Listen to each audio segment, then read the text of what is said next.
దైవజనుడు అందుబాటులో ఉన్నాడు. ఈ సమయంలో ఎవరైనా నాకు రక్షణ కావాలనుకున్న వాళ్ళు ఎవరైనా ఉంటే రావచ్చు. సందర్భంలో పండు రక్షణ పొందుకుంటానంటున్నాడు.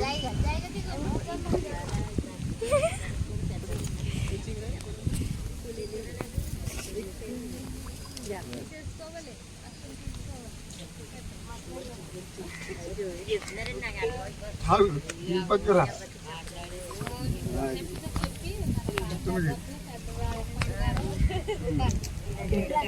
ఒకసారి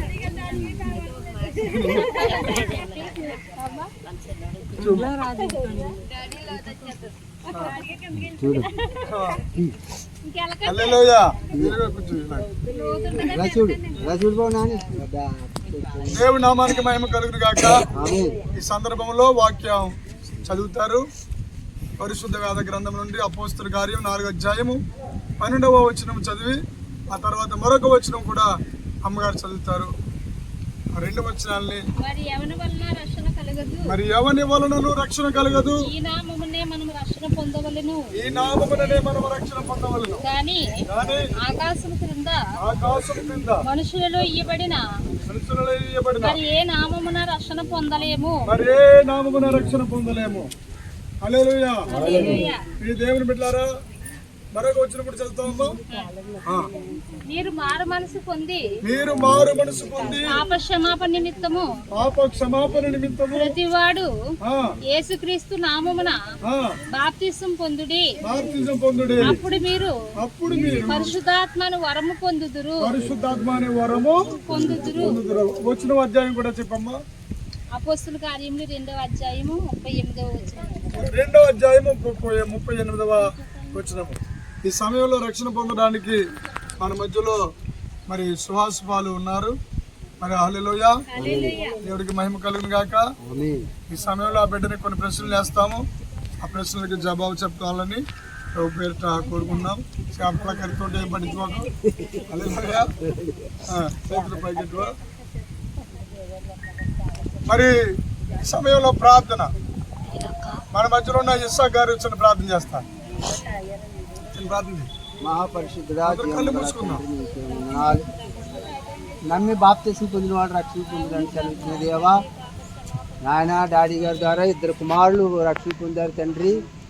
మేమందరూ కూడుండగా ప్రభా నీకు ప్రార్థన చేస్తుండగా ఈ బిడ్డలపై నీ ఆత్మను కుమ్మరించి నాయన నీ రక్షణ భాగ్యము బిడ్డలకు అనుగ్రహించి నడిపించమని యేసు క్రీస్తు నామం అడిగి వరకు మా పరమ తండ్రి.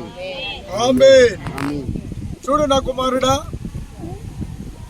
తండ్రి అయిన దేవుడు మరి తనకు ఏకైక కుమారుడిగా ఉన్నటువంటి యేసుక్రీస్తు ప్రభుల వారిని అతి యవన ప్రాయంలో 33.5 సంవత్సరాలు ఈ భూలోకంలో జీవించి మరి అందరూ చూస్తుండగానే శిలువ మీద వేలాడి ప్రాణం పెట్టి చనిపోయారని నువ్వు నమ్ముతున్నావా? అదేవిధంగా 3వ రోజున ఆయన సమాధిలో పట్టబడి 3వ రోజున మృత్యుంజయుడై లేచారని నువ్వు నమ్ముతున్నావా? అదేవిధంగా ఆయన యందు విశ్వాసం ఉంచువారు మరి చనిపోయినను బ్రతుకును అన్న లేఖనం ప్రకారము జీవ గ్రంథంలో బాప్తిజం తీసుకున్న ప్రతి వారికి పేర్లు జీవ గ్రంథంలో రాయబడతాయని మరి మీరు నమ్ముతున్నారా? మీరు నమ్ముతున్న ప్రకారము మరి ఎన్ని కష్టాలు వచ్చినా ఎన్ని నష్టాలు వచ్చినా మరి అదేవిధంగా అనేక చోట్ల మరి వేలాది మందికి ప్రపంచంలో మరి ప్రభు కొరకు దేవుని కొరకు నువ్వు సాక్షిగా జీవిస్తావని మరి నువ్వు నమ్మకంగా ఉంటావా? ఆయన కొరకు సాక్షిగా ఉంటావా? మరి కుమారుడు ఇచ్చిన సాక్షిని బట్టి మరి ఇప్పుడు యేసు ప్రభు వారిని నాకు ఇచ్చిన అధికారాన్ని బట్టి చిన్న ప్రార్థన చేసి ఈ బిడ్డకి బాప్తిజం ఇవ్వబోతున్నాం. స్తోత్రం స్తోత్రం స్తోత్రం. పరిశుద్ధాత్ముడా నీకు వేలాది వందనాలు, స్తుతులు, స్తోత్రాలు. ప్రభు ఈ లోకంలో ఆత్మ రక్షించబడితే పరలోకంలో ఎంతో పండుగ. ప్రభు ఇదిగోనైనా సువాసపాలని తల్లి గర్భంలో మొదలుకొని ఇప్పటి వరకు నువ్వు కాచి కాపాడి భద్రపరిచి ఇదిగోనైనా ప్రభు రక్షణ కార్యక్రమంలో నాయన ఇదిగో రక్షణ వస్త్రము రక్షణ పొందడానికి నేను మీరు సిద్ధపరిచిన విధానం కొరకు స్తోత్రాలు చెల్లిస్తూ మీరు నాకు ఇచ్చిన అధికారాన్ని బట్టి తండ్రి యొక్కయు కుమారుని యొక్కయు పరిశుద్ధాత్మ త్రియక ఏకనామమైన యేసుక్రీస్తు నామములో ఈ బిడ్డకు రక్షణ బాప్తి చూస్తున్నాము తండ్రి. ఆమేన్. ఆనందమే పరమానందమే ఆనందమే జీవితమునకు ఆనందమే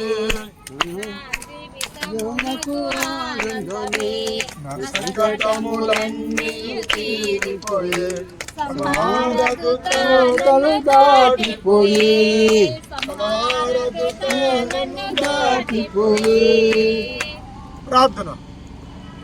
ప్రార్థనతో ఈ బిడ్డని మరి నీళ్ళ నుంచి బయటికి పంపుతున్నాం. పిల్లారా మరలా చెప్తున్నాను, దేవుని బిడ్డలారా, ఈ నీళ్లు సమీపంగా ఉన్నాయి. అదేవిధంగా దైవజనులైన నేను కూడా అందుబాటులో ఉన్నాను. ఎవరైనప్పటికీ కూడా ఒకవేళ రక్షణ పొందలేని వారికి మరలా ఈ అవకాశం రావచ్చు, రాకపోవచ్చు. అందుకని మీరు ఆలోచించుకుని రక్షణ పొందడానికి ఒకవేళ ముందుకు వస్తే నేను రక్షణ ఇవ్వడానికి సిద్ధంగా ఉన్నాను. హల్లెలూయా.